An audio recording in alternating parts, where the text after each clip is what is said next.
Hey viewers, welcome back to our channel. Today, we're pronouncing the name of a brand from the world of the automotive industry.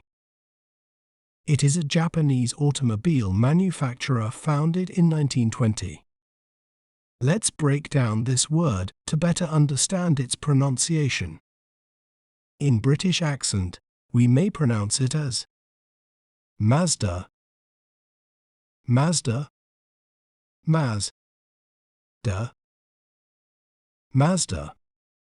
While in American accent, we may pronounce it as Mazda, Mazda, Mazda, Mazda. You can check out other videos for more. Don't forget to subscribe to our channel and share more words you'd like us to pronounce in the comments below. See you next time.